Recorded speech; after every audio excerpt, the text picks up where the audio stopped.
Well, let's go ahead and get into this. Everybody have an outline with them?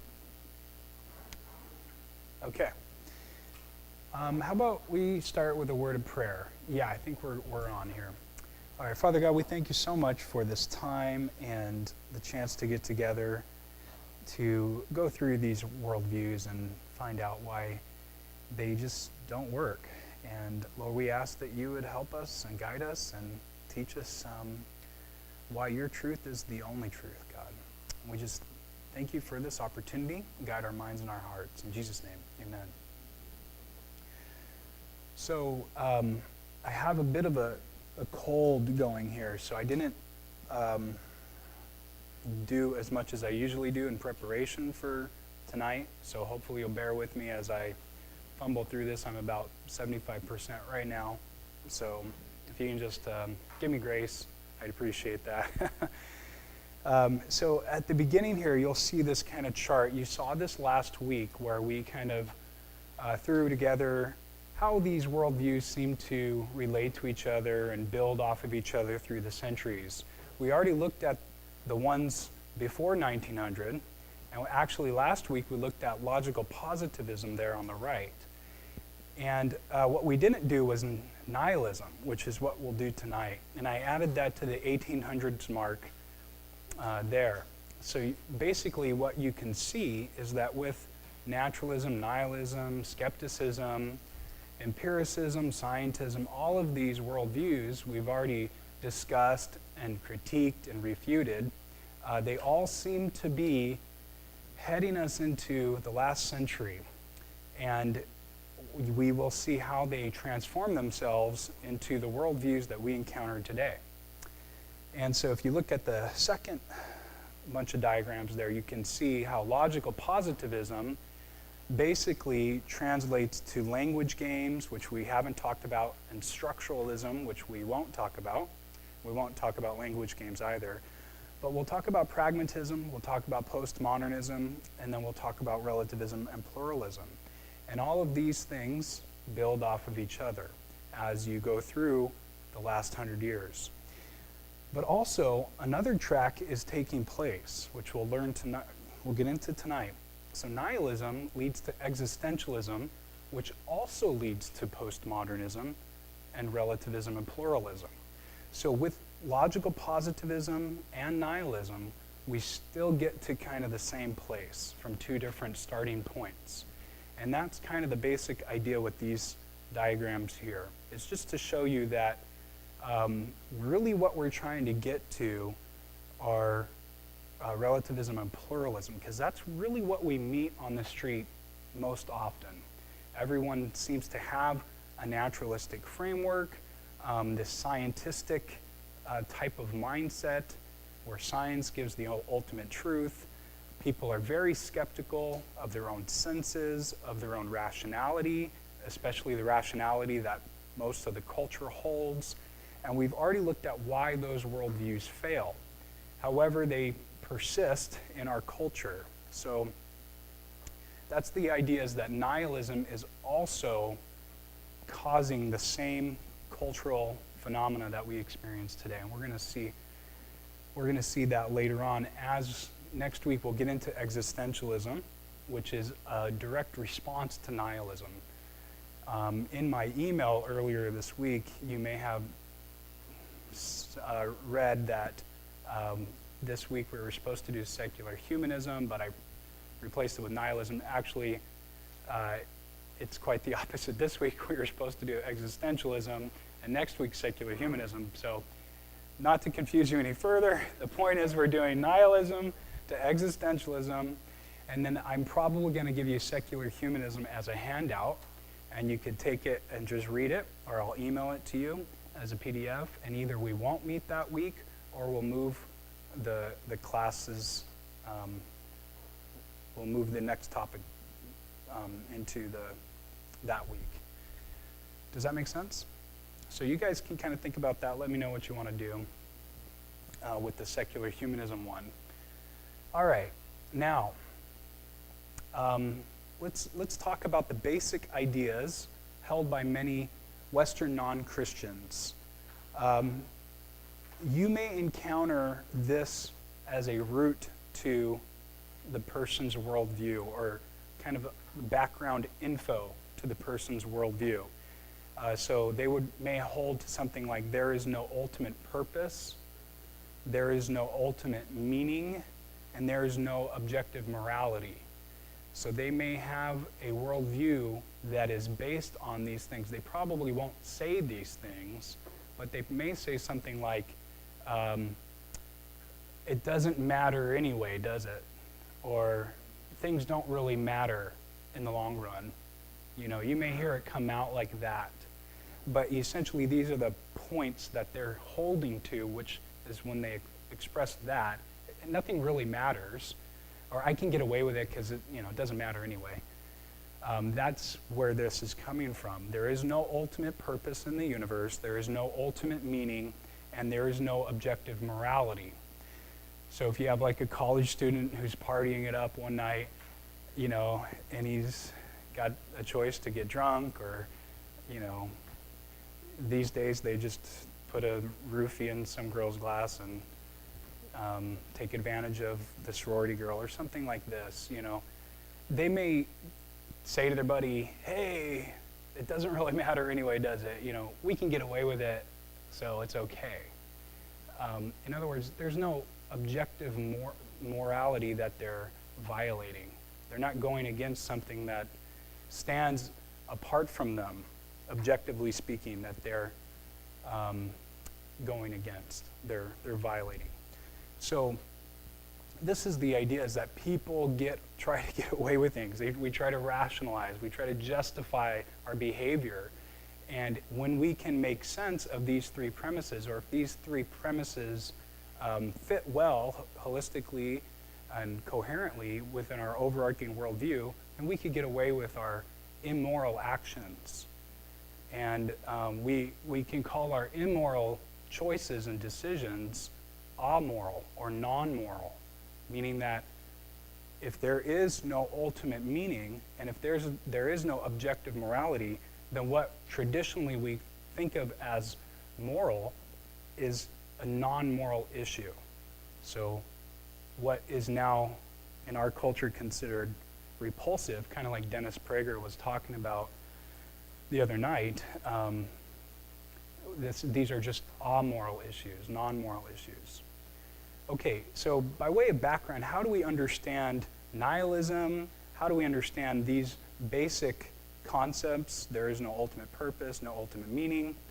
Well, you may be asking, well, why do I even need to learn about meaninglessness, or why do I need to learn about objective morality? I'll give you two reasons. One is that everyone needs meaning. We are very meaningful oriented creatures. We all seek meaning, and we seek it most when we go through hard times. Have you ever been through a hard time? Anybody? These are the times when we seek meaning the most. We don't usually seek meaning when we're working, we have a job, we're busy, we like our job, we think we're making a difference with our work. We seek meaning. We start to ask the meaning questions of life. Does my life have purpose? When things get really rough. And I'm sure you know what I'm talking about. So when we're faced with tragedy and suffering, we just long to know how this pain is meaningful. Is it worth it to go through this? Am I getting any better by going through this suffering? We ask these questions during those times. And so when we watch other people go through hard times, especially lots of people, we ask these questions a lot. I remember when I was in Uganda, actually, about 5 years ago. Have any of you been to Uganda? Okay, so you may know that the LRA had taken basically all of northern Uganda under its control. And 20 years ago or so, they started this campaign to basically cause people to become child soldiers by killing their parents in front of them, and then cutting their ears and nose, and then forcing them to join this rebel army. Basically, they were just criminal gangsters. And so they rampaged all of northern Uganda. And consequently, the government put many of the people there in refugee camps. So I had the opportunity of going there, and this was very much popularized by Invisible Children. You may know that organization. So I had the opportunity to go there and volunteer in some of these refugee camps and do some basic stuff, praying for people too, and sharing the gospel while we were there. And when we went from place to place and just doing stuff with like some local hospitals, like you tend to feel like you're making a big difference in that moment. But then when you come back, I don't know if you've ever experienced this coming back from a mission trip, you tend to go through this despair phase, like your mind is debriefing itself in a way that causes you to have this existential dread, and that you consider all of what you did and all of what everybody does to be meaningless. So it's kind of this state of depression. Have any of you ever experienced a state of depression in any sort of way, where you just feel like life is meaningless? You know what I'm saying? Yeah. Mm-hmm.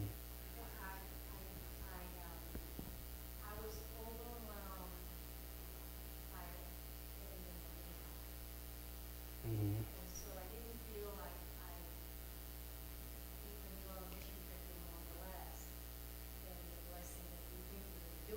Right.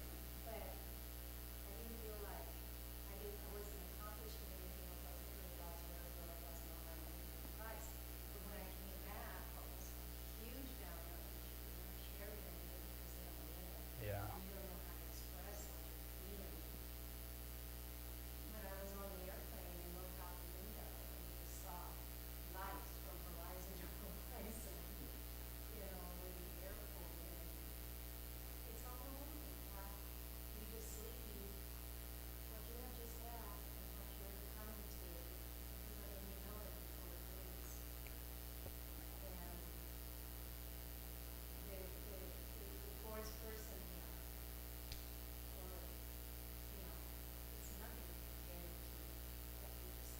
Yeah.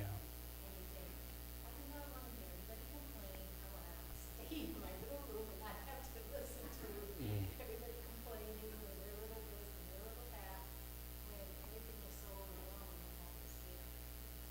Yeah.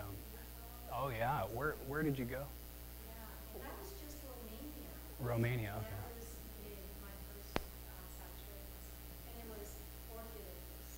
Okay.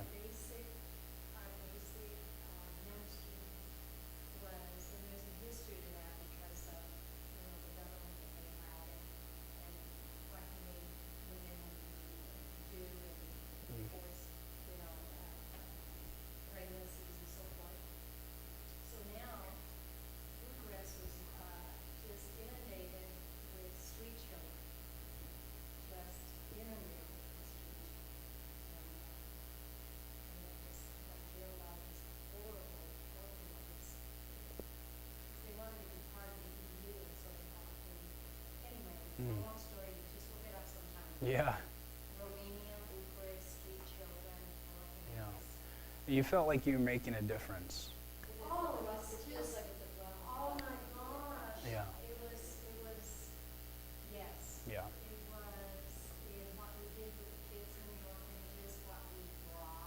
Yeah. Yeah.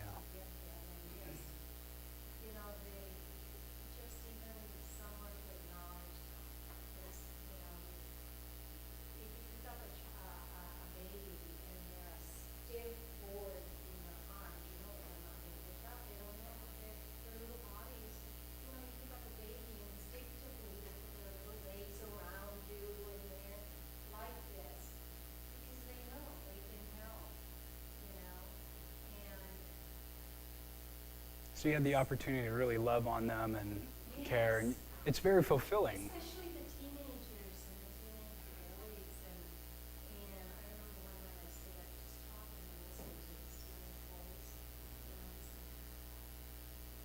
Mm.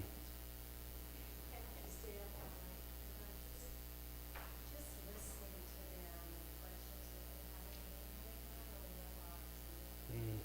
Yeah.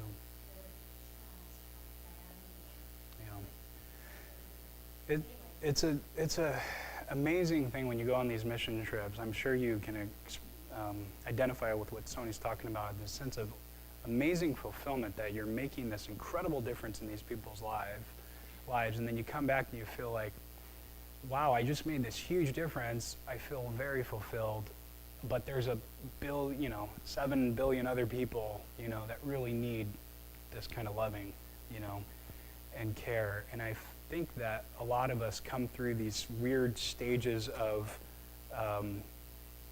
what would you call that? Integration with this culture, reintegrating. Yeah. Yeah. Yeah. So.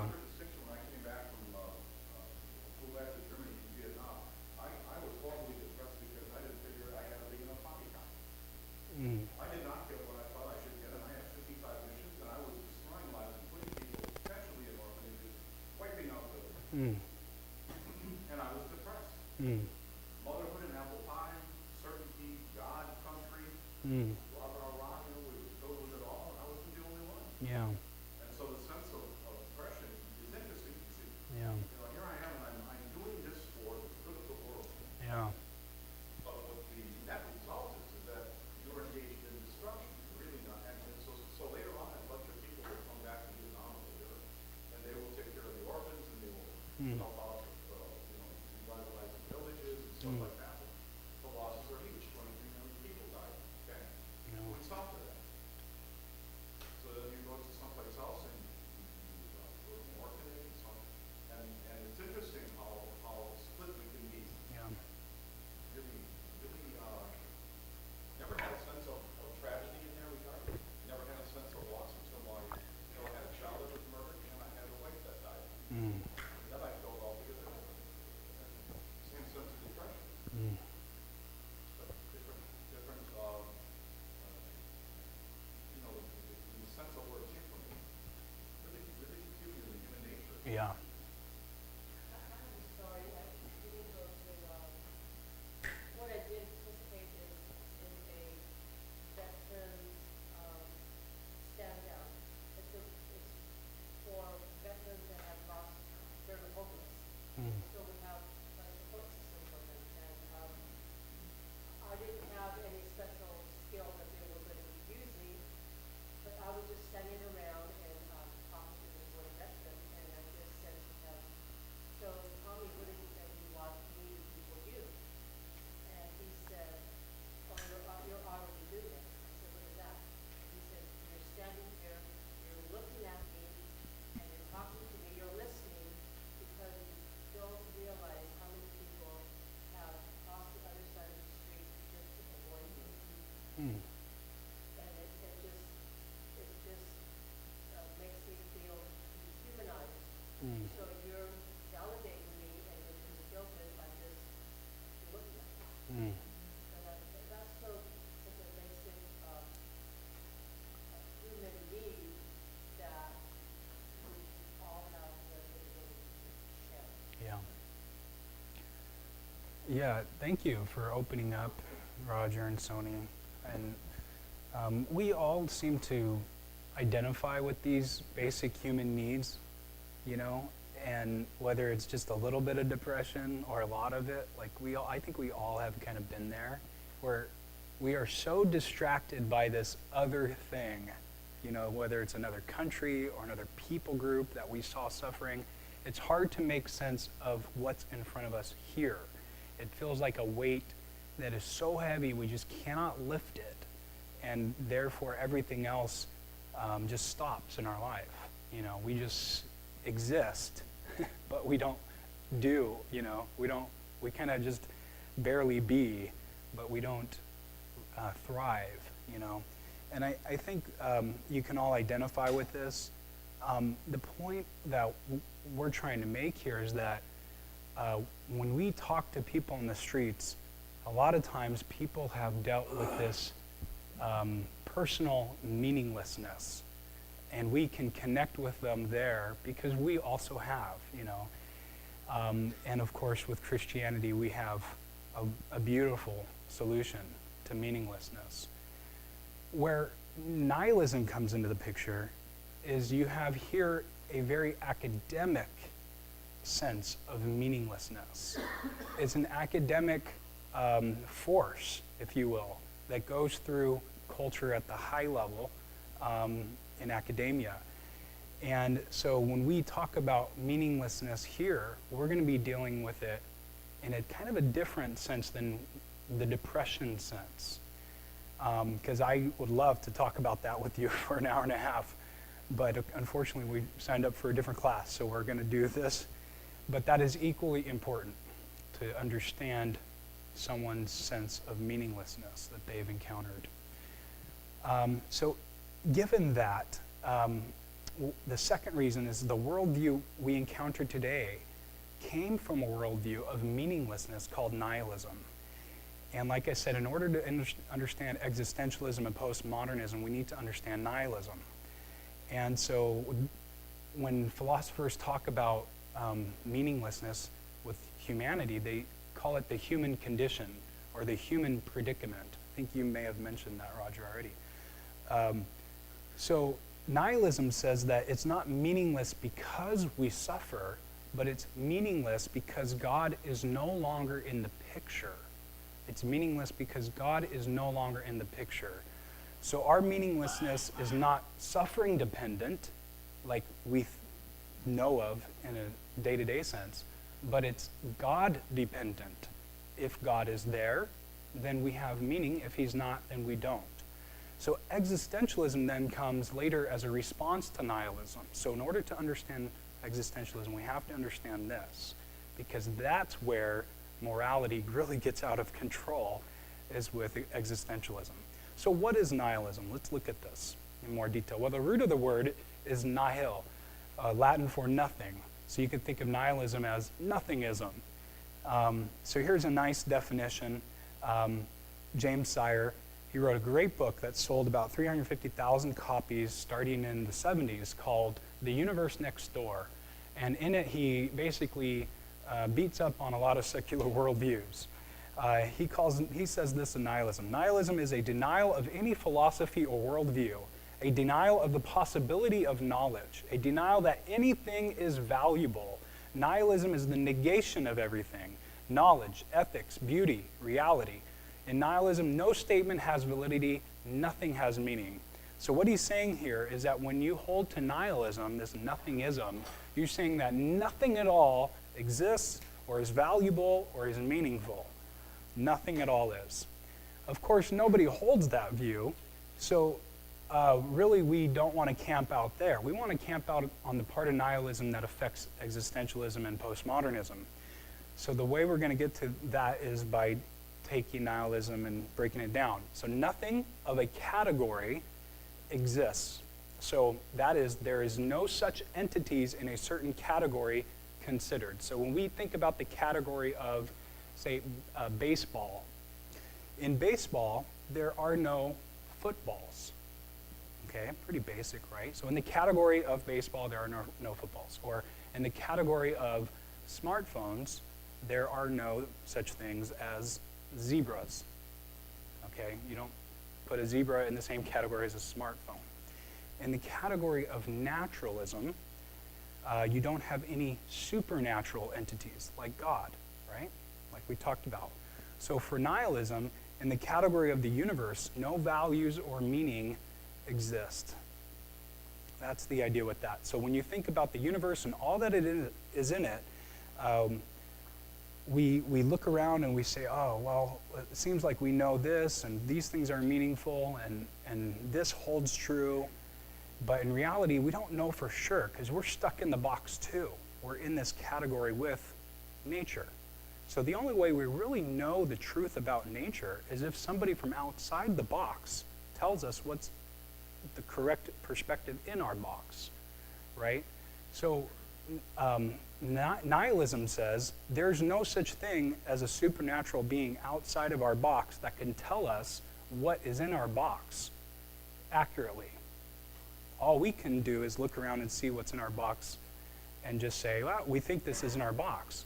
But with nihilism, it says there's nothing that gives us the correct perspective. There's no way to know, ultimately, the truth. There's no way to know if there is any meaning. We just think there are meanings, but these are just ways we think about things, ways that we express things. We don't really know because we can't get outside of our box with naturalism. So nihilism denies the possibility of clarifying, differentiating, and distinguishing moral values. So you can't really take moral values and break them down. You can't clarify right and wrong or gray areas. You can't differentiate and say there is any way to know what's a really evil thing and what's just a semi-evil thing and what's a kind of good thing and what's a really good thing and what's a super good thing. You can't break this down and create a spectrum of morality. So morality and values are foundationless in nihilism. So you know how we talked about foundationalism and realism? Well, foundationalism says you don't need anything else beyond this point to justify your entire structure of knowledge. There's no other thing that you need to justify for your foundation. You don't have to have any other criteria to use to justify your foundation. Well, nihilism says that there is no foundation. So think of a skyscraper on concrete foundations, say a big mat slab. In LA, we use mat slabs about 10 feet thick sometimes. In Chicago, we use mat slabs of concrete with caissons that go into the earth, these cylindrical piles that go into the earth about 70 feet because the soil there is even worse. And so in this sense, if nihilism is saying there is no foundation under your skyscraper, nothing. So you just push that skyscraper a little bit and it's going to fall. That's the idea with nihilism, is your moral structure has no foundation. It's collapsing as we speak. Therefore, you can't even begin to consider differentiating and creating a moral spectrum which you start to discern behaviors, actions, and whatnot. So the two forms of nihilism that we're concerned with is ethical nihilism and existential nihilism. So with ethical nihilism, this is pretty simple. Morality is meaningless. That's what ethical nihilism is. Makes sense, ethical nihilism. So there are no morals in this sense. Any conversation about morals is just a meaningless sort of conversation, kind of like we talked about last week, where we talked about how religious talk about God is we are charged with that talk being meaningless. In this sense, morality is meaningless. You could skip those definitions or read them over the weekend, but the point is just that. And then with existential nihilism, you have life is meaningless. Life is meaningless. Okay, and we'll get into existentialism more later. You could read those definitions on your own time. Yes?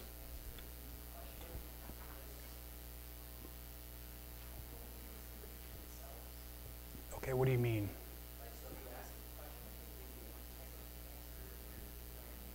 Ooh, that is a very good point. Yes, you're very right.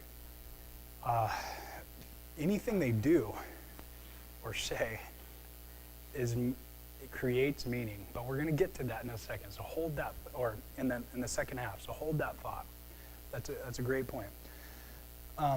So how did nihilism develop? Well, it's been around since the ancient Greeks, just like everything else has. They were just brilliant people back then, even though they liked to chill around the Mediterranean and do their thing. This ancient Italian philosopher, Gorgias, is famous for having said, nothing exists. If anything did exist, it could not be known. If it was known, the knowledge of it would be incommunicable. So way back then, 500 almost years before Christ, or 400 or so, he was known for having said that. So it's been around for a while. You see it in Shakespeare's Macbeth and other things. But more recently, as we saw with naturalism coming to the forefront in Europe, especially right after Darwin's Origin of Species, you see naturalism really gaining ground in the public mind. It really set the stage for cultural change. Naturalism did. And naturalism, like we just were talking about, begins and concludes with the view that God is unnecessary to explain it all. So recall these definitions with naturalism, if you remember when we talked about this. The universe requires no supernatural cause for explanation, but can be explained with the understanding that is self-existent, self-operating, and self-directing. The worldview processes are not teleological or anthropocentric, but purposeless and deterministic. And last part of naturalism's definition is that every aspect of human life is an ordinary natural event attributable to nature. So we, humans, are determined to have no free will, and we are just part of some bigger mechanism. So with naturalism, you don't have a supernatural. Everything is naturally caused, it's self-explanatory. The world's processes are not teleological, meaning they don't have any purpose in mind. They just happen the way they happen. They just flow because cause and effect creates this unfolding world that we now see. And so the naturalistic processes are all we need to understand what is happening in the world. Nothing beyond the naturalistic processes. So the implication of naturalism is we actually see that we are here unnecessarily. So if you take God out of the picture, who's a necessary being by definition, then the universe and all that we see around us is unnecessary, including ourselves. So once you lose our necessary source, then everything else becomes unnecessary. It could have been otherwise. In fact, when we examine the rest of the universe, it seems that we are the only ones here. The improbabilities of our existence are astronomically high. We are, in this sense, a cosmic accident. We are a cosmic accident according to naturalism. So the naturalist says nothing except the cosmological constants and life-permitting features the way they are. They just happen to be that way. And so we're in a sense lucky to be alive. We're lucky that the cosmological constants are the way they are in the universe, or we wouldn't be here. So in that sense, we're lucky. Naturalists hold that we are products of the universe. We are just part of the universe. The universe gave birth to us. That we are, in that sense, animated stardust. Animated stardust. Listen to this quote from a famous cosmologist, an atheist cosmologist. He says, we who are children of the universe, animated stardust, can nevertheless reflect on the nature of that same universe, even to the extent of glimpsing the rules on which it runs. So in this weird sense, we are products of the universe, but yet we can reflect on the universe.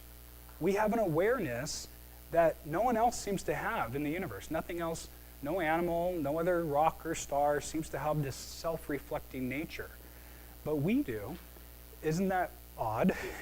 We can critique naturalism to death. In fact, we already did that. But it's one of my favorite things to do.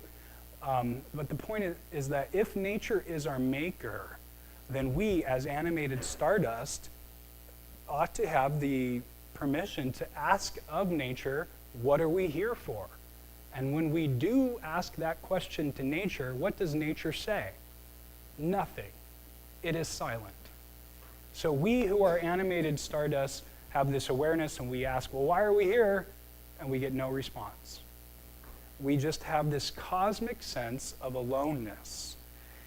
And so because we all live and die, and the entire human race goes out of extinction, and the entire earth will die a heat death, it doesn't matter what we do in the here and now, because there's no ultimate purpose.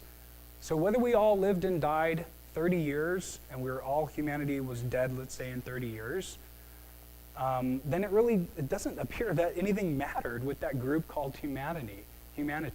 Well, in this sense, we're here for, 10,000 years, 50,000 years, depending on if you're an old Earth creationist or young Earth creationist. But either way, you kind of think about it and you say, wow, if, say, the universe was just to burn up and we'd die a heat death or cold death, it kind of seems to make sense to say that nothing we do or did mattered.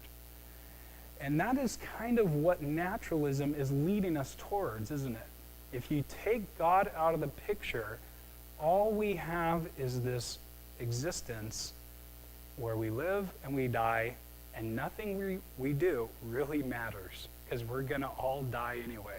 We're all going to be annihilated, and the earth is going to move closer to the sun and burn up, or we're just going to freeze to death, whatever. I'm trying to depress you. This was the depressing night.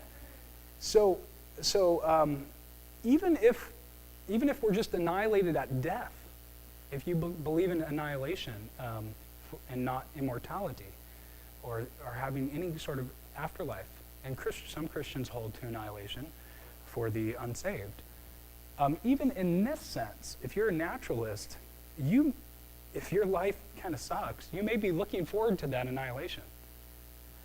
And so you kind of start to get this sense that with naturalism, whether it's the heat death of the universe or the cold death, or with just your own personal death, it's easy to conclude that nothing matters. All right, so now with naturalism, you see here in this diagram, kind of with the arrows to the right, that naturalism kind of leads to scientism, plus this unnecessary God situation, which leads to metaphysical nihilism, which leads to ethical nihilism. Okay, so that's our point of concern. And with skepticism, you kind of have a similar train of thought or a flow of thought. Scientism plus your unknowable God leads to epistemological nihilism, meaning that there is no such thing as knowledge. So that's epistemological, because how we know things, right? Epistemological. All right. So the first reason that naturalism turns into nihilism is that naturalism does not supply a basis on which a person can act significantly. What we do in this world does not matter. There's no significance to our actions. That's ultimately how naturalism turns into nihilism. Okay? The second reason is because for naturalism, God is not necessary if we can explain the entire order of the universe without God. So that's the second way naturalism turns into nihilism. Okay? Again, without God, and you can explain everything else, then ultimately you just get to nihilism, that nothing matters. Everything is meaningless. And the last reason is that you cannot get an ought from an is. You cannot get an ought from an is. What do I mean by that? Well, you cannot get a morality, which you can call the ought, how we ought to be, let's say, from the naturalistic way of the world, which is the is. So you cannot get an ought from an is.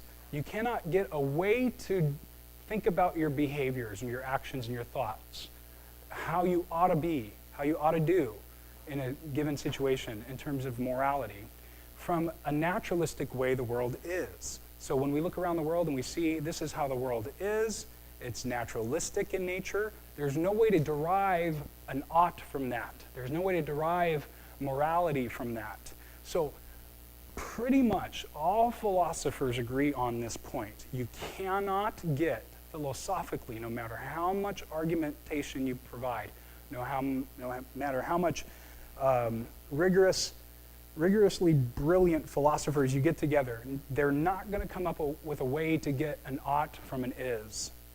So in other words, when you have an understanding of how things are, how the universe is, there's no way to derive morality.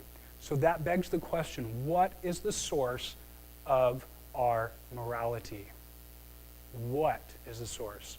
Christians say, who is the source? The naturalist says what? And ultimately, what we find with philosophy is that the naturalist has no grounding for their moral structure. They have no foundation. They cannot have one because you cannot get an ought from an is.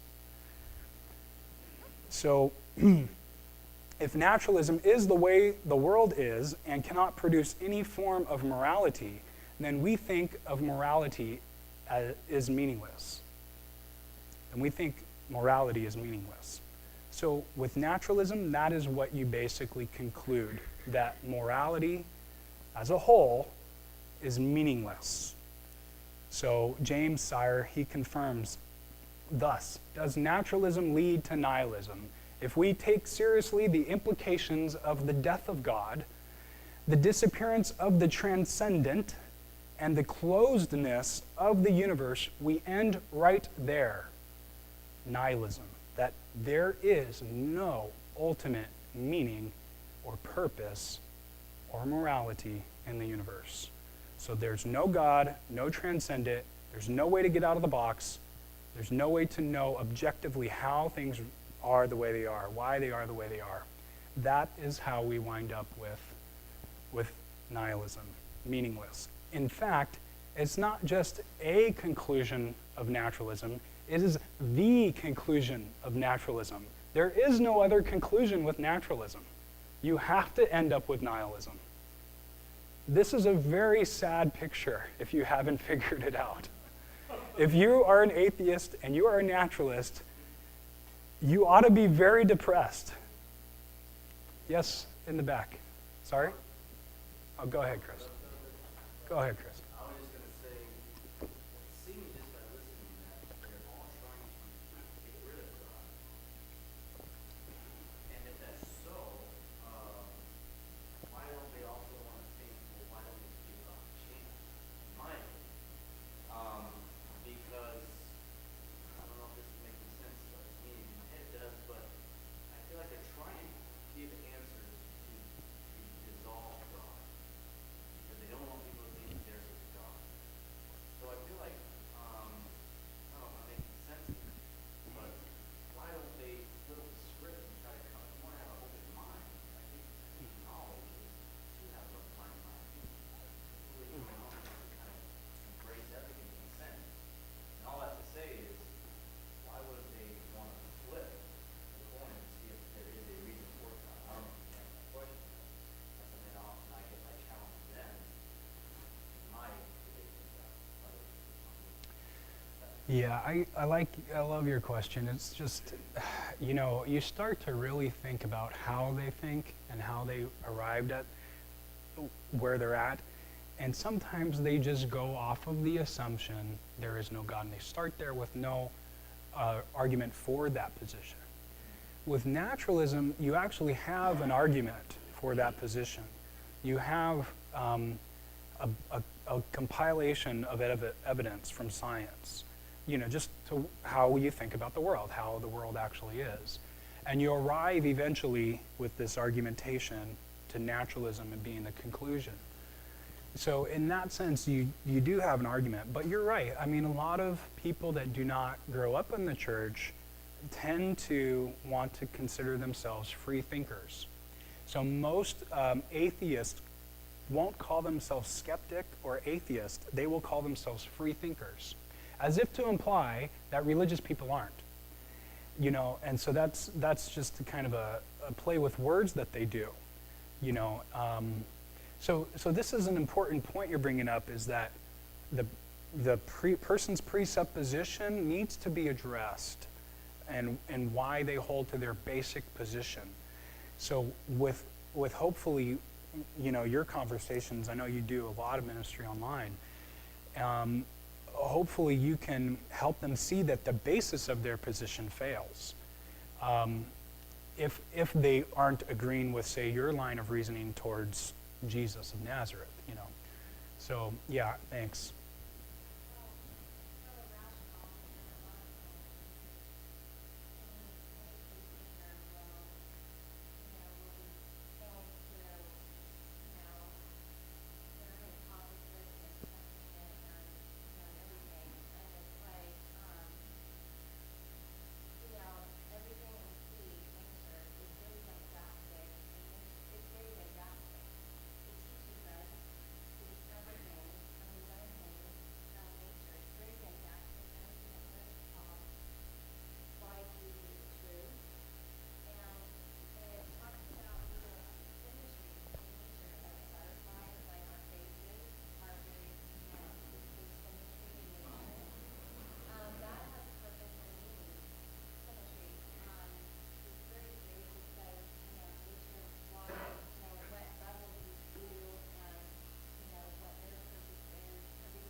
Yeah, you definitely have a weird contradiction where the naturalist says that we have a mind to think about things, but according to their view, we don't have a mind.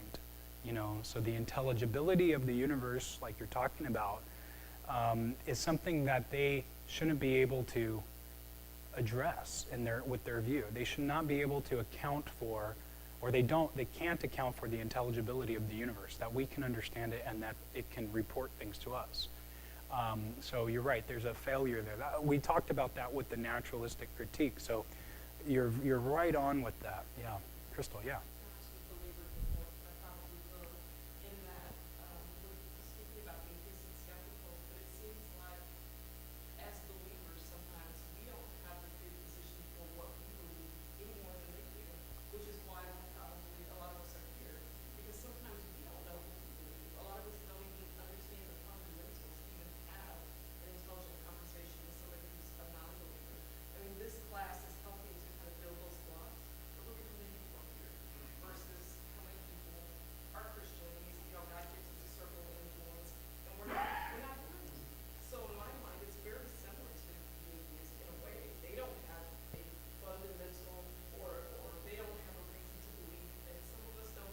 Mm.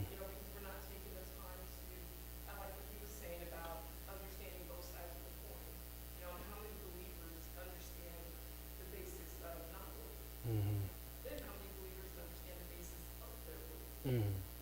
Yeah.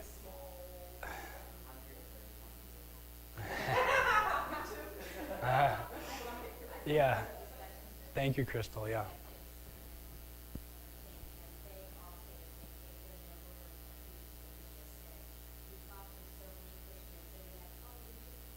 Yeah. Yeah.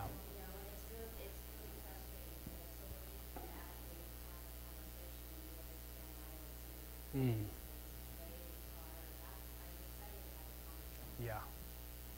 That's a good point. Yeah, a lot of times, if you're meeting up with the right atheist, I should say, he or she may have studied enough stuff to give you some in-depth discussion on any given matter.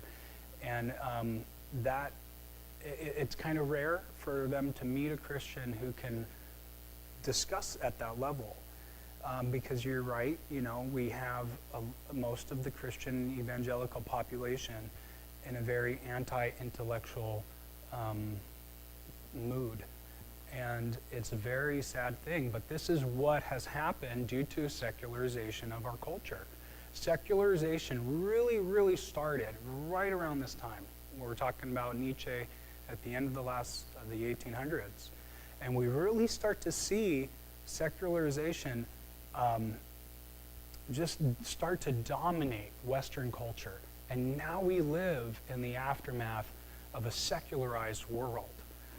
Just yesterday, I heard that this passed, it's now in full effect, and this is the law that was put in effect in California to have in public schools the transgender students be able to use the other sex's bathroom because of their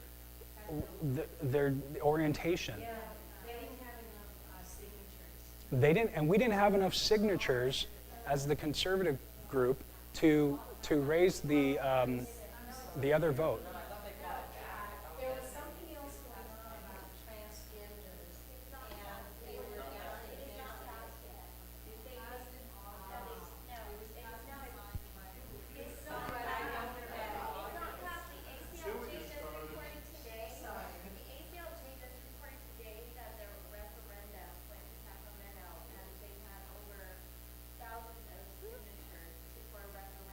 Yeah. The popular opinion is trying to overturn the law, and because of popular opinion, people think the law doesn't have the law is not. Okay, here's the thing that I heard yesterday. Okay. It's not, yeah. Okay, so let's continue to discuss this at the break. I'll leave this in and I'll get out of it. I heard yesterday that the law was passed back last year, and in the meantime, we had enough time to get enough signatures to contest it in a statewide ballot petition, to vote against it, to vote to uproot the law and change the law. But it's not implemented yet because it was in this temporary probation time, I guess. We sent in 650,000 signatures. Apparently 170 of them, 170,000 were invalid. So I guess the 500,000 cutoff mark wasn't met by about 29,000 signatures or something like this. Okay, 17,000. They now get to examine each one's been rejected. So it's looking good.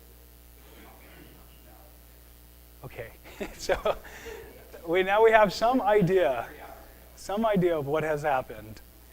Either way, the fact that the state of California Congress could pass a law that allows these mixed and confused children to be in this situation is terrible, but it's only going to lead to even worse problems. You know, once you have guys saying, "Oh, I'm transgender today," you know, and you just don't want guys in that bathroom. On that note, that lovely note, talk amongst yourselves about the petition at the break. Let's take 5. Okay. So you may see this guy who's got a big mustache on your page there. That was Hitler in his teenage years. No, I'm kidding. This was Friedrich Nietzsche. Has anyone studied Nietzsche in school? I bet you have. Here? Okay. Well, German philosopher Friedrich Nietzsche was and I'm probably butchering his name, he was a big-time guy in the history of philosophy, not so much for his analytical capabilities, but for his writing in a genre later called the existential genre. So essentially, he was an existentialist philosopher, but he popularized nihilism, and he's someone of great importance to us for this week and next week. So one of his aims was, he aims it, meaning nihilism, to open our eyes to a world without fixed parameters of meaning and truth, and in its place, a raw flux of energy and power. So you take out meaning and truth, and you bring in energy and power. And that's what Nietzsche was about. He wanted to discuss the will to power a lot.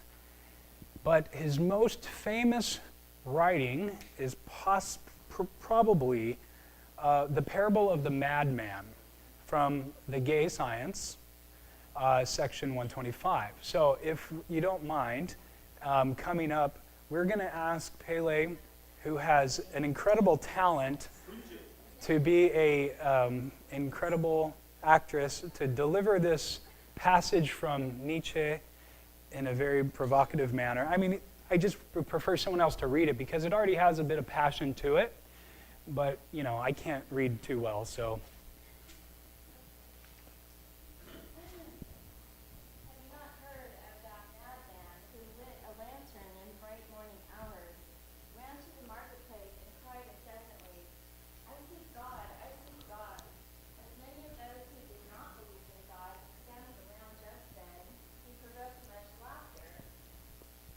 "Has he got lost?" asked one. "Did he lose his way like a child?" asked another. "Or is he fighting?"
Let's give her a hand.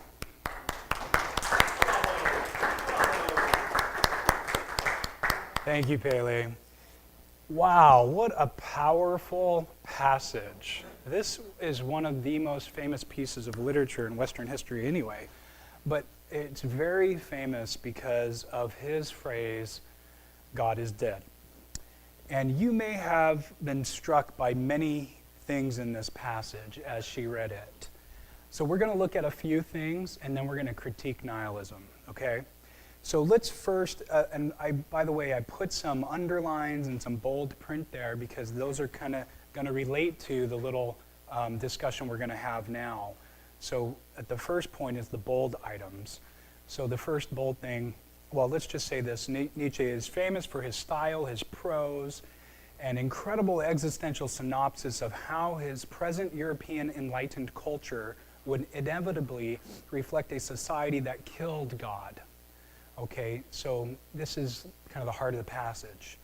So in bold there, you see in the passage, what I'm saying here in bold is kind of how to interpret this, is that Nietzsche has often been misunderstood in light of this famous quote. God's too decomposed, God is dead, God remains dead, and we have killed him. So that probably struck you the most. So the way to think about this is as follows. So many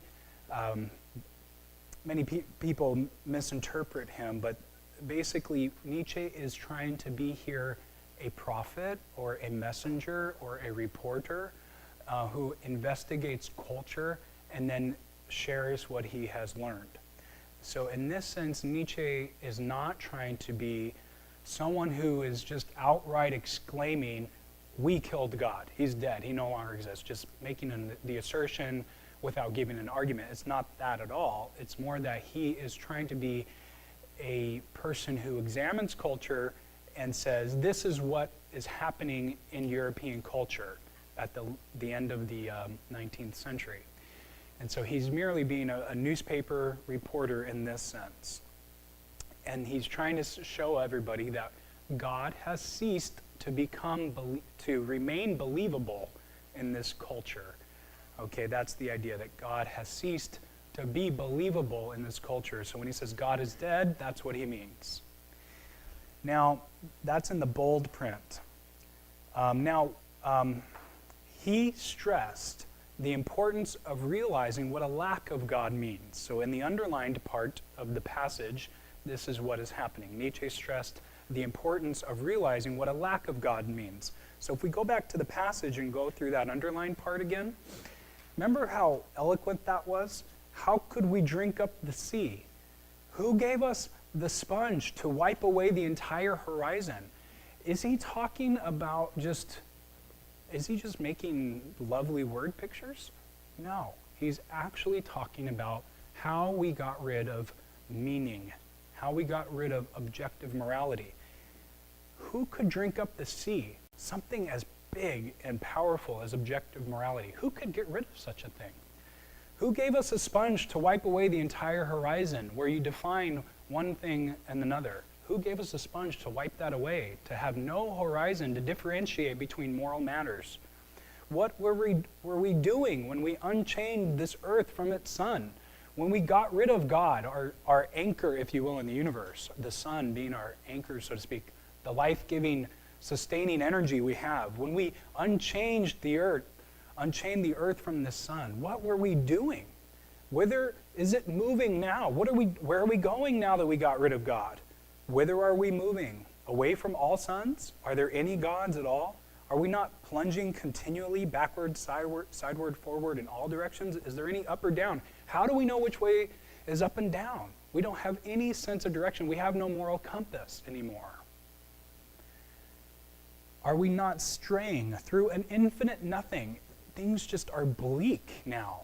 We have no sense of right and wrong, good and evil, the light and the darkness. We're just going through this empty space of nothingness. Do we not feel the breath of empty space? Has it not become colder? Is not night continually closing in on us? Do we not need to light lanterns in the morning? Don't we need to have some makeshift artificial way of getting morality into our picture? That is what he's doing there with the underlying passage. So he thought that philosophers should bring themselves to a screeching halt and take a breath and think about the difference that an uncreated world that is godless implied. What is really happening when you have naturalism? He's just trying to inform everybody, hey, look, this is where we're at and this is where we're going. So he wanted to break out of the mold of having a God culture. He kind of liked this scenario. He kind of liked where it was going, frankly. He didn't like being misinterpreted by the Nazis, but because he already felt that happening towards the end of his life. But Nietzsche insisted that without God, purpose and meaning cannot have a basis. So Nietzsche writes, every belief, every considering that something is true or something true is necessarily false because there is no true world. There is no true world out there that we, when he's talking about moral world out there, that we can base our morality on, that where our morality corresponds to that objective morality. There's no real moral world. All we have is our box. That's all we have. We're just stuck in our box. So there's a long Nietzsche quote there about how morality is just an imaginary thing. It's just nonsense. You see the last word there, nonsense. So I don't want to read through that, but we can continue to go here forward. So that's the idea, is that morality is to be thrown out completely, or is being thrown out completely by that current European culture. Now, in the italics in the passage, he's saying this: it's too late. We cannot change and go back to an objective morality from a God that exists. So there is no God that exists. We've already arrived at that conclusion with naturalism, and we can't go back to a world, an objective morality world, where God does exist. There's no way to go back. So you see there with those arrows kind of skewing off into endless space there on a skew. You know, with existentialism, everything is kind of on a skew. So that's kind of the idea with this. Is that naturalism leads to this idea that God is dead. This is how Nietzsche frames it. And that, of course, leads to nihilism. And then if you have the starting point in culture that there's no God, you have no purpose, no meaning. Also, if there's no God, you have no truth and no morality. So that's just the idea of those diagrams, just to help us see that you are going in this direction and there's no way back. There's no arrow coming back the other way. Once you get rid of God, your culture is going completely secularized.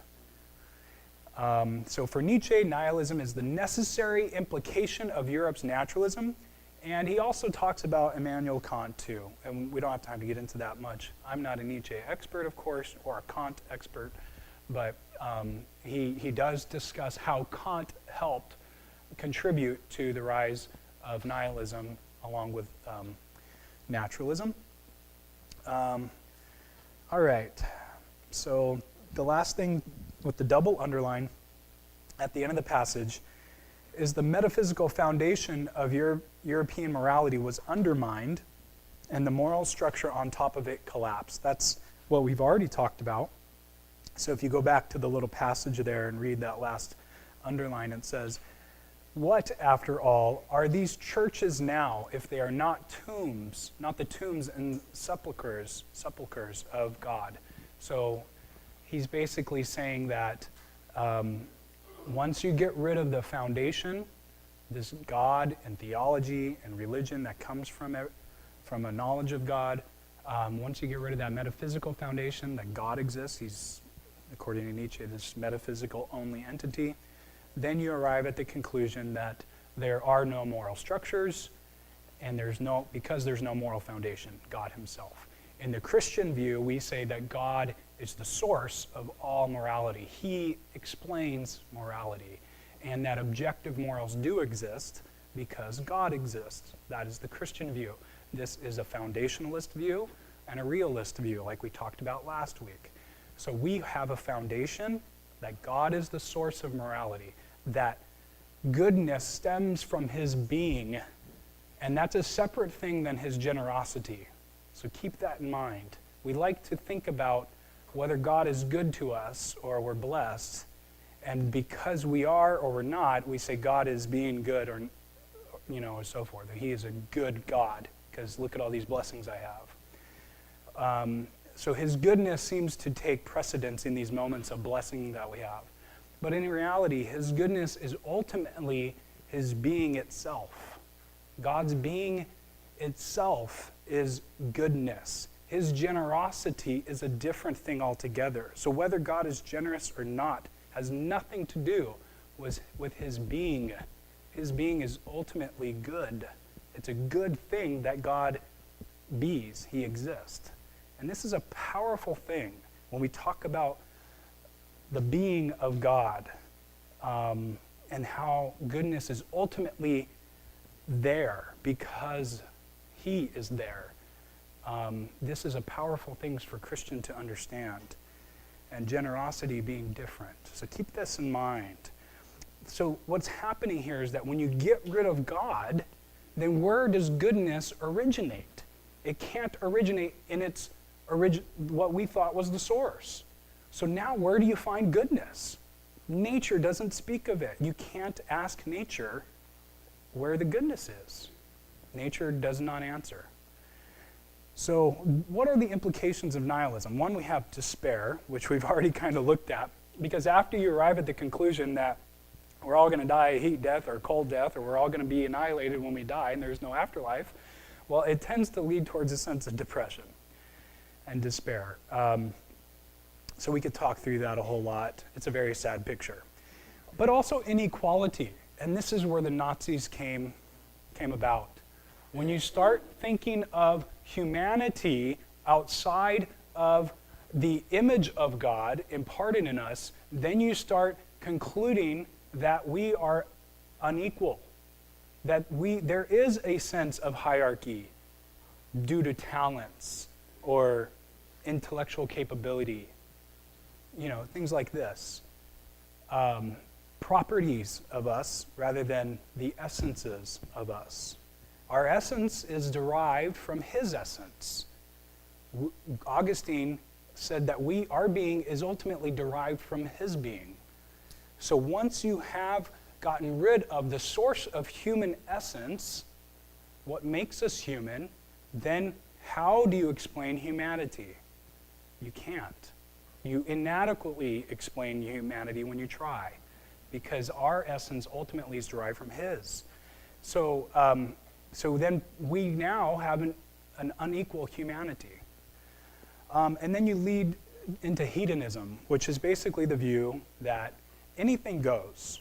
Anything you feel like doing, do it, because it's all about pleasure.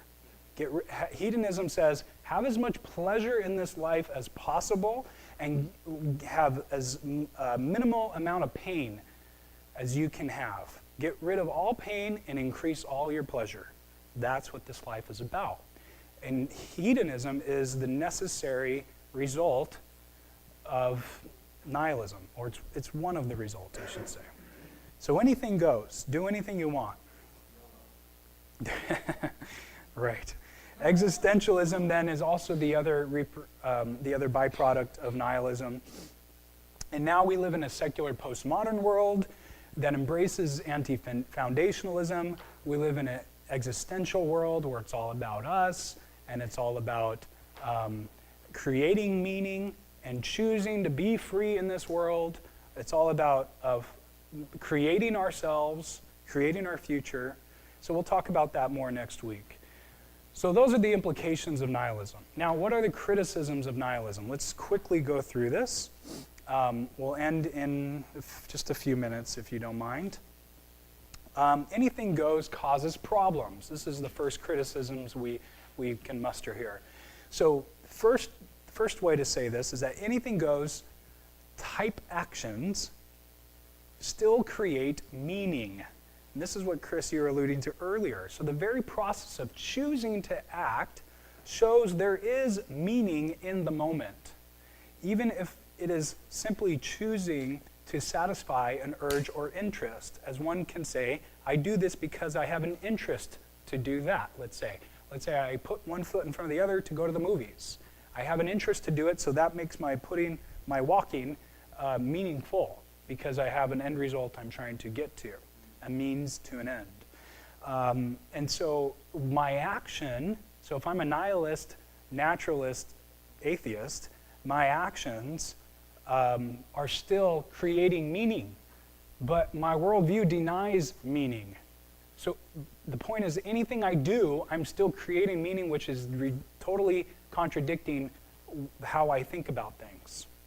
So let's say, if you think about these things, I'm going to go eat 1,000 donuts, then I'm going to go watch a Disney movie, then I'm going to go watch a horror movie, then I'm going to eat 1,000 more donuts, and then go watch another Disney movie and another horror movie, and keep doing this like 10 straight times. I mean, can you imagine doing that? But that's the idea. Even it seems so meaningless, like what I'm doing. Like, what are you doing? Like, you're going to drive yourself nuts, you know? There's no meaning to what you're doing. You're just doing weird, crazy things on opposite sides of the spectrum. Disney, horror movies. But I'm doing something. It doesn't matter really what I'm doing something. So that doing creates meaning. That's kind of the idea with this. So meaningful actions are created, but according to nihilism, there is no meaning in the universe. So the implication of nihilism, that anything goes, causes contradictions with the core of nihilism that says there is no meaning in anything, including actions. Okay, so that's the idea there. What about if you have to, what about eating? Or just drinking water, you know, just taking your inhaling Yeah. oxygen? Why? Yeah, why? Why would you choose to keep breathing? This is a great question. Why would you drink water? For what purpose? Why should you live right now? Why should you be alive? These are great questions to ask someone who's a naturalist, because that worldview, nihilism, is the ultimate result of their view. Yeah, that's a good point. I mean, if you really share all this with them, they may get really depressed, you know. Say it again? Why would a mother hen guard her chicks from the approaching fox? Because she didn't meet those songs. It's the concept that you have, It's good. inner drive that makes you keep wanting, keep doing things to live. I think shows that there's some reason. Yeah. It's Yeah. not just that we're choosing to breathe. Their life seems contradicting. Not to breathe. Breathing. Right, but you don't have to choose to drink water, like she was saying. No, but you But the will problem have a with desire. not breathing, if you pass out, nature takes over, so you really don't want to use that as an example. Yeah. Let's move forward here.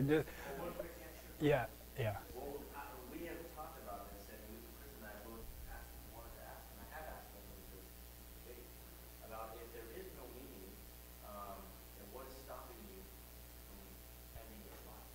Yeah. And we'll articulate it, particularly a little bit better. Yeah. But I thought for most, it does challenge them, and it does make them think, well, what is, why do I? Yes. But I did get an answer from a guy who kind of beat around the bush. He was basically just saying that meaning is what you make it. Life is what you make it. Right. And so that was the way around it.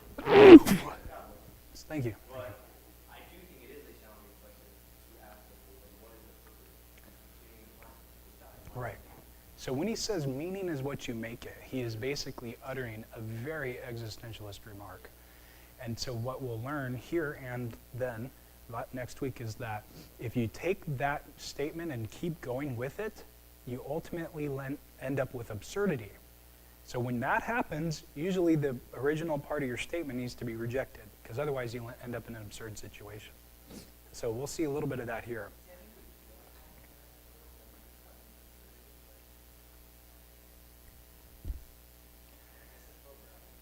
Yeah. And our job is to help them point to their own logical absurdity of their own view. Yeah, it's a very fun experience. Well, it's interesting. It's interesting because a lot of times we need to help them destroy their view, because otherwise they'll never be able to build up the Christian worldview. And it's when you come to the cross, it's the same thing. You have to get rid of your selfishness. You have to do the AA thing. I am a sinner and I need help, But this is what is happening. It's a painful moment, so to speak, because that false self needs to deteriorate. Yeah. Yeah. Yeah. Yeah. It's like the Holy Spirit broke down my wall. I didn't need an outsider to do it for me, so I think it would be very difficult for an outsider to break down their wall. Yeah. You can't do that. Well, the Holy Spirit uses that conversation in ways we can't even imagine. It's as pre-evangelism. Jonah and Nineveh. Yeah. Same parallels. If you look at it from the standpoint of what we're talking about, what we're right? The development of his capability to argue a point was completed in the belly of a whale. But while he was being completed in his ability to present the word of God, the Spirit of God was at work in the Ninevites to receive the message that he was going to proclaim. So there is never not an operative word of God on the other side of the deal. Yeah. Okay? So here you have a whole nation who disbelieved. Okay? And God is saying, no, I'm not going to get rid of them. Okay? And if he does what he does with Noah. So I think that on a national basis, like with Nietzsche and so on and so forth, and looking at Europe and so on, in contradistinction, you have Bonhoeffer writing Act and Being, the cost of no cheap grace, the cost of discipleship. And you have the confessing church still active until the Nazis took it over, nationalized it. So while the church is there and the Holy Spirit is operative, we can't lose, irrespective of how we may perceive the argument. Yeah. Because the fullness of the Gentiles cannot come in apart from the work of the Holy Spirit, and I don't care how good we are at any of this. It's academic. Because I think that from what you said the other day, help them with their argument. Because it's spurious. And if you help them with it, you'll conclude it quicker for them rather than trying to find a way to dissuade them. Yeah. Yeah, like here's a good example of what you're talking about. I'm a good example of that. Paul reasoned with the Jews in the synagogue and with the Greeks in the Acropolis in Athens in Acts chapter 17. He used their worldview that held that they ought to worship all these gods, including the unknown God, when he walked by that statue and it had an inscription to the unknown God. And he took that basic knowledge structure that they had and he brought it out and drew that out and spoke to that. And so that's what we want to do. We don't necessarily always have to try to criticize their walls like this, but oftentimes we do. And so we need to be ready. 1 Peter 3:15, always be ready. Always be ready to give an answer to the hope that lies within you with gentleness and respect. So anyway, we could talk about that more. Let's continue these criticisms so we can finish up here just in a few minutes, okay? So the second thing we could talk about with this anything goes criticism is that anything goes results in opposite moral behavior being equivalent. So Francis Schaeffer, by the way, if you want to read someone, by the way, who does a really good job with this, Francis Schaeffer's book, The God Who Is There, it's about existential theology, but The God Who Is There has some real practical tips to discuss things with people. I think you would really like it based on what you just commented about. So Francis Schaeffer, he uses an example like this. You help, say, someone with special needs cross the street. And then you go down a block and there's another person with special needs, and instead of helping him cross the street, you beat him over the head and you steal their stuff. That's basically Schaeffer's way of saying that this just results in absurdity. Like, when you have no moral structure and you can't differentiate between ultimate extreme goodness and almost good and extreme badness and semi-badness, you ultimately can't differentiate between any moral action at all. So when you do one thing that's completely opposite to the other, it's equivalent in this nihilistic structure. And that's absurd. We all recognize that helping the person with special needs across the street and then stealing his stuff and beating with a handbag is just opposite actions. But it results in the idea of them being equivalent because there's no way to differentiate between them. So in both actions, no moral good or evil was done. There are no morals. It's an amoral world, a non-moral world. Both actions were non-moral and had no morality. And this is absurd, and therefore it's to be rejected. And the last thing we'd say about this anything goes, it results in justifying horrific behaviors, which is absurd.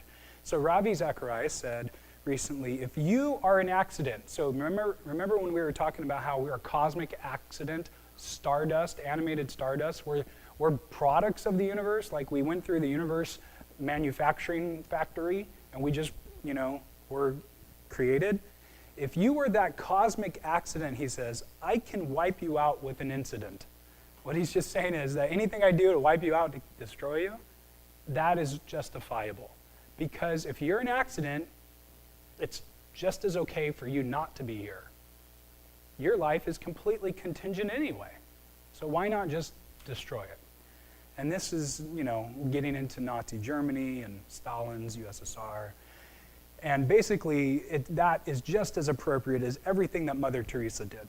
So killing the 6 million Jews was just as appropriate as Mother Teresa helping all those from the lower caste.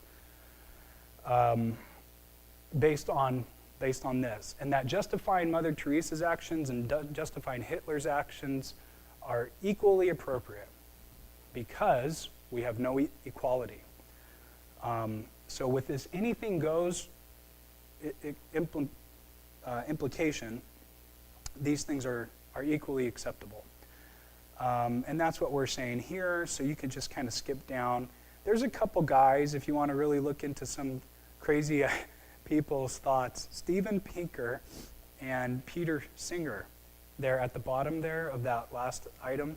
If you go study and research those guys and their views, you will be surprised at how they justify, how just as we kill fetuses, we ought to be able to kill annoying 3-year-olds. That's basically what he says. Well, actually, he says kill newborns up to 30 days. Okay, annoying newborns. So Peter Singer and Steven Pinker, look those guys up and their views. Okay, the other thing here, we can go through this quickly, is that nihilism is unlivable. So what would a life be without meaning? Well, we all would know that this would lead to depression, kind of like what we've been talking about. And meaning is just vital to our lives. Everyone needs meaning. And life is unable to be lived with this level of depression. And so that's the first thing we could say about how nihilism is unlivable. And naturalists really don't take their naturalism seriously. So naturalists do actually affirm values. They do. They actually say things that they do are meaningful when you talk to them. So they're really inconsistent. And the naturalist doesn't seem to care to ask how they know their values, kind of like what you were talking about, Chris, or whether or not their values are good. They don't really care to go there with their thought process. They just assume that what they do and what they value is good. So ultimately, the naturalist has no basis for objective morality. You could clarify that. And they would realize this if they dared to ask. Okay, so ultimately, they would figure this out if they had dared to ask. And see, nihilism practically leads to insanity. So if people consistently act out of meaninglessness, then there are reasons to consider a mental health resolution to the problem, to the situation. Here, this is very touchy, obviously. This is a very sensitive point because mental illness is so pervasive through our society, and many of us may struggle with it. But practically speaking, there's no way to differentiate a nihilist who's acting out of their nihilism from someone suffering from mental illness, because their behaviors would be equivalent. Any bizarre behavior of the nihilist, like the donuts and the Disney and the horror movies, that sort of thing, and continually repeating that, that would be equal to the person suffering from illness's behavior, oftentimes. Believe it or not, Nietzsche spent the last years of his life dealing with mental illness. He was in a clinic for many years. A very sad situation. His mother and sister kind of had to come and be by his side often. And so he dealt with mental illness, and people that don't know what they're talking about say that he went crazy. You know, they use that expression. It's an interesting comment. It's very explicit, including that mental illness. So, Yeah, it's, and I would suggest to you that that may not always be the case. My perspective, because I do take exception. I think neurosis is a substitute for all legitimate suffering. Okay? It's a substitute for all legitimate suffering. Because it's an escape from it. And that can be overcome. The nihilism, in my view, is an improper transition during the Oedipus phase. There's no object constancy. And that is generated then into the overview of life and philosophy of life. But there is hope for the neurotic. But I think the nihilism has a journey that is really, really difficult because they view that which should have been there and stable for them and an object that was constant and loving and transition, through that did not happen. And so their textual view of God is the same as the authority figures that were in their life that didn't meet their needs or couldn't meet their needs. Yeah, that's a great point. These things, when we talk about these things being equivalent, their behaviors, that I think I want to differentiate that between the actual situation itself. So a behavior is just showing the absurdity of this thing, but I really hear what you're saying. That's a great point. Yeah. Okay. Let's finish this up here, if you don't mind. Nihilism denies what our psyche needs. This is a basic point that we can all understand, that nihilism calls for us to deny what we need and desire, to accept that there is meaning and significance in the world. And I think you're kind of speaking to this a little bit, Roger. That we all have these psychological needs for meaning. It's just something that naturally happens. But nihilism rejects what our souls or our body's natural desire is. So it's inconsistent to our very nature to live without meaning. And so that, in this sense, it's inconsistent with nature itself, which is something they try to preserve. And lastly, nihilism self-refutes in two ways. So hope you have noticed that every worldview we've encountered so far self-refutes. Thank you. That's good news. So it has a lot of problems, each one of these, but the biggest problem is that they self-refute. So the first way is that nihilism assumes meaning to deny meaning. If someone really does deny meaning in the universe, he is going against something. He must assume there is meaning in order to deny it. So James Sire points out, in order to be a practicing nihilist, there must be something against which to do battle. A practicing nihilist is a parasite on meaning. So meaning is present, or they could not deny it. That's what Sire is saying, is that people have to understand something like the word meaning to deny the word meaning, or the concept of meaning in order to deny it. So they recognize that meaning as a term means something, and then they deny that. So you have to assume it to deny it. That's the idea. So they contend that there is no meaning in the universe, but they intend that this statement is meaningful and wish to convey this statement to us in a way that we will understand it, like in essays or in art, etc. So all of their communication of their view to people assumes several things. That they can convey meaning, that we will understand their meaning, and that their view has meaning otherwise they wouldn't attempt to communicate, as they wouldn't know we would understand the gibberish that they're uttering. These 3 points show that they assume meaning when they communicate that all is meaningless. So in other words, if you're going to tell me that you view the world as meaningless, you're communicating something and you're assuming that I'm going to understand what you're saying. So in other words, you assume this communication process has meaning transmitted. That is assuming something that you're denying.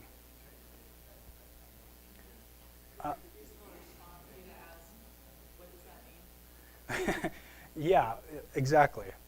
Yeah. Even art that denies meaning is still conveying meaning. So if you go to a modern art museum, you see some funky art, well, it still has some level of structure in it. Even the wackiest art that's out there. It has some intent of an author. The author is trying to communicate something. Even that something it could be, the world is meaningless. He's still communicating that with meaning. And lastly, it's self-contradicting, so in this sense, it self-refutes. So we could say that, but beyond that, the content alone of the view self-refutes, and because they have only one point, that there is no meaning. And so they want to have it both ways. There is no meaning except for this statement, which is meaningful. Everything else is meaningless except that statement that I just said. That's what they're saying to us. Your view as Christians is just meaningless. Everything is meaningless except what I just said. So, but if it is true that there is no meaning, then this statement also has no meaning, so we must reject it as meaningless. Therefore, it self-refutes. And with that, we'll go ahead and close. The possible responses portion, I would beg you to read on your own this weekend. It kind of is simplistic in nature. There's nothing too profound there.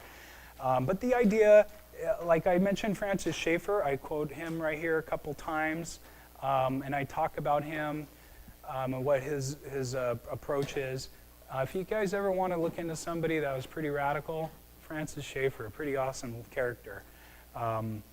So we want to help them, like we've been talking about, use their own worldview to reach some certain conclusions about how their worldview is absurd or self-refuting if they're willing to listen to that, if we present it appropriately. But there's also some other things that we can now present about the Christian worldview and how meaningful it is and how it gives meaning to everything. And how we have hope in this world because there is an afterlife. That it's not just a heat death or a cold death, and we're not just going to be annihilated. That there is something beyond the grave. And that ultimately informs what we do in the here and now. And oftentimes as Christians, we really tend to forget that Jesus is coming back and that there is a restored kingdom that we can contribute to now because, like Paul said, he's given us the ministry of reconciliation to be co-reconcilators with Christ, to reconcile the entire world back to himself. And N.T. Wright is an author that has done a tremendous job of bringing this point up. If you haven't got in touch with N.T. Wright, he is an Anglican bishop, but an incredible biblical scholar. He wrote an 800-page book just on the resurrection that is completely scholarly. And his book, Surprised by Hope, even though it makes some weird statements about salvation, is powerful in this respect, that it talks about having hope and meaning in the here and now, because ultimately we are contributing to our own future and the future of others around us. The Christian worldview is the only worldview I submit to you that does this well or at all. So this is a powerful point about Christianity, and when the meaninglessness reaches the absurdity and someone understands that and understands it self-refutes, now the presentation of the gospel ultimately is incredibly the solution that he's longed for. So and with that, let's close up. Yes, sir. N.T. Wright. N.T. Wright. Solomon, we've been saying the that, book Ecclesiastes. So Yeah. he was in this state for some period of time. Yeah, if you want to read more on this, read commentaries on Song of Solomon this weekend. And I guarantee if you read like a few different commentaries, you'll get a real good picture of what that book is, Ecclesiastes, you'll get a real good picture of what that book is trying to do. are you saying that his death and resurrection is the annihilation of annihilation? The annihilation of annihilation, yes. Yeah, thank you. Yeah, will someone mind closing us in prayer? Okay, thanks.